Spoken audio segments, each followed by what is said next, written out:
तर संतोष देशमुख हत्या प्रकरणातील फरार असलेल्या आरोपींना तात्काळ अटक करावी या मागणीसाठी आज मस्साजोगवासीय जलसमाधी आंदोलन करतायत। या आंदोलनाच्या पार्श्वभूमीवर इथे मोठा पोलीस बंदोबस्त तैनात ठेवण्यात आलाय। कालच संतोष देशमुख यांच्या बहिणीनं दिलेली प्रतिक्रिया आपण ऐकली। आजचा आम्ही शेवटचा दिवस देतोय या आरोपींना अटक करण्यासाठी, नाहीतर उद्यापासून आम्ही काय करायचं ते ठरवू। आणि आज आता मस्साजोगचे सगळे ग्रामस्थ आहेत ते जलसमाधी आंदोलन करतायत। इतर जे आरोपी आहेत संतोष देशमुख हत्या प्रकरणातले, त्यांच्या अटकेच्या मागणीसाठी म्हणून ग्रामस्थांकडनं हे आंदोलन केलं जात आहे।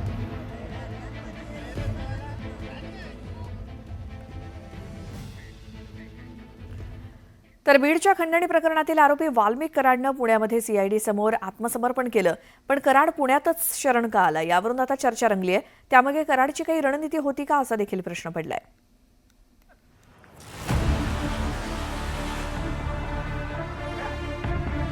मंगळवारी पुण्यातल्या सीआयडी ऑफिसमध्ये अचानक वाल्मिक कराड शरण आला। सीआयडी पथकानं जेरबंद करण्याच्या पूर्वीच कराडनं शरणागतीचा मार्ग पत्करला। खरं तर कोणत्याही क्षणी त्याच्या अटकेची शक्यता वर्तवली जात असताना तो सीआयडी ऑफिसमध्ये दाखल झाला आणि हे शरणागती नाट्य पाहायला मिळालं। पण वाल्मिक कराड पुण्यातच शरण का आला, त्यासाठी पुणे शहरच का निवडलं, तो इतक्या दिवस कुठे लपून बसला होता, असे अनेक प्रश्न त्याच्या अटकेनंतर निर्माण झाले। स्वतः वाल्मिक कराड सांगतो की मी काय खुनातला आरोपी नाही आहे, माझ्यावरती एक खोटा खंडणीचा गुन्हा दाखल झालाय आणि मला अटकपूर्व जामीन मिळाला असता। ही कुठली भाषा आहे एखाद्या गुन्हेगारची? ह्याच्यातनं पूर्ण पोलिसांविषयी एक संशय मनात तयार झाला होता महाराष्ट्राच्या। वाल्मिक कराडवर खंडणी प्रकरणी गुन्हा दाखल झाल्यानंतर सीआयडीची पथकं त्याच्या मागावर होती, पण गेली 3 आठवडे सीआयडीच्या पथकाला त्याचा ठाव ठिकाणा काही लागत नव्हता। खंडणीचा गुन्हा दाखल झाला तेव्हा तो मध्य प्रदेशात देवदर्शनाला गेला होता, पण प्रकरण तापल्यानंतर कराड भूमिगत झाला। 17 तारखेला पुण्यात त्याचा अखेरचं मोबाईल लोकेशन सीआयडीला आढळून आलं, त्यामुळे तो पुण्यात असल्याचा संशय व्यक्त केला जात होता। हा प्लॅटफॉर्म तयार करण्यात आला। मालयांनी 4-5 लोक कामाला करायला लागले असतील त्याला कन्व्हिन्स करायला, त्याची समजूत घालायला की बाबा हजर हो रे राजा। मग राजा हजर झाला आणि राजा येताना पोलीस स्टेशनला गाडी घेऊन आला। अरे कमीत कमी पोलिसांना एवढं तर पाहिजे होतं, त्याची गाडी बाहेर अडवायची, त्याला चालत घेऊन यायचं किंवा रिक्षात बसवून घेऊन यायचं। तो डायरेक्ट पोलिसांच्या दारात उतरतो गाडीतनं। त्याच्याबरोबर जी माणसं आहेत त्यांची तरी चौकशी करा की तुम्ही होते किती एवढे दिवस।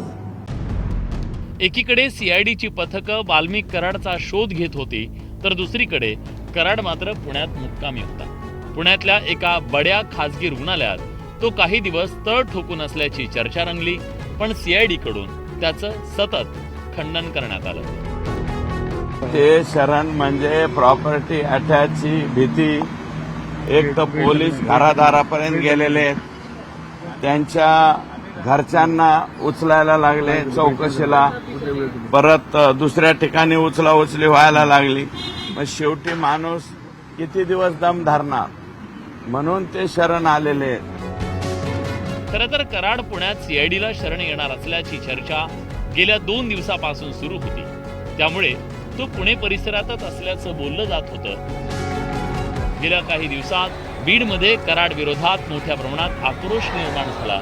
त्याच्या अटकेसाठी बीडमध्ये सर्वपक्षीय मोर्चा काढण्यात आला, त्याला मोठा प्रतिसाद मिळाला।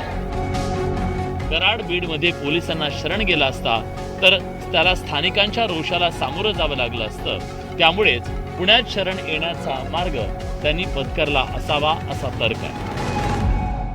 एकीकडे जेव्हा सरकार त्यांना अरेस्ट करू पाहतंय, त्यांच्या विरोधात गेले 15-20 दिवस रोज बातम्या येत आहेत, त्याचा एक व्हिडिओ करून व्हायरल करून शरण येणं वगैरे, मग हे शरण होऊ शकतात, तुम्हाला चॅनलवर आधी बातमी होती, मग आपल्या पोलिसांना कसं कळलं नाही हे कुठे होते, हा प्रश्न येतोच ना मनात।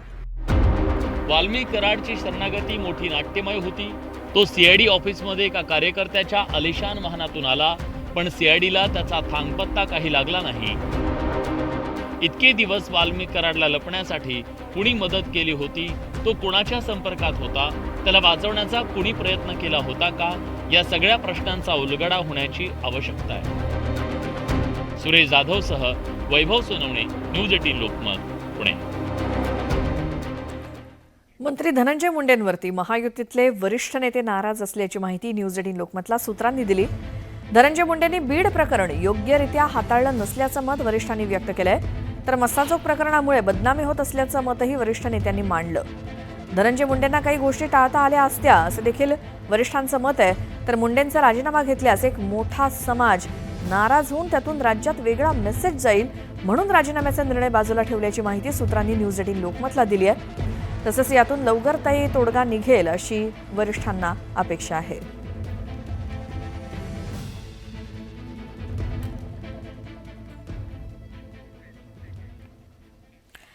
पुढची बातमी बघूयात. राज्य परिवहन महामंडळानं 1310 बसेस भाडेतत्वावरती घेण्याचा निर्णय घेतलाय. हा निर्णय वादाच्या भोवऱ्यात सापडलाय. मुख्यमंत्री फडणवीसांनी या निर्णयाला स्थगिती दिली आहे. परिवहन विभागाच्या अप्पर सचिवांमार्फत चौकशीचे आदेश दिल्याची माहिती सूत्रांकडून मिळाली आहे. या व्यवहारात महामंडळानं ठेकेदारावरती खास मेहरबानी दाखवल्याची देखील चर्चा होती. या निर्णयानं महामंडळाला सुमारे 2000 कोटींचा आर्थिक फटका बसल्याची चर्चा होती. अधिक माहितीसाठी जाऊयात आमच्या प्रतिनिधी प्रणाली कापसे यांच्याकडे. प्रणाली. खरं तर श्वेता, हा जर संपूर्ण प्रकार आपण बघितला तर यामध्ये वर्क ऑर्डर देण्यात आलेली होती आणि लवकरात लवकर या बसेस ज्या आहेत त्या रस्त्यावर धावताना दिसल्या पाहिजे असं यात म्हटलेलं होतं. आणि त्यामुळंच जेव्हा हे प्रकरण मुख्यमंत्र्यांपर्यंत पोहोचलं तेव्हा त्यांनी याच्यामध्ये चौकशीचे आदेश दिले आणि म्हणूनच हे संपूर्ण प्रकरण आता उघडकीस येत आहे. श्रीरंग बर्गे जे आहेत, जे एसटीचे अभ्यासक आहेत, युनियनमध्ये काम करतात बरीच वर्ष, त्यांच्याकडून आपण जाणून घेऊया.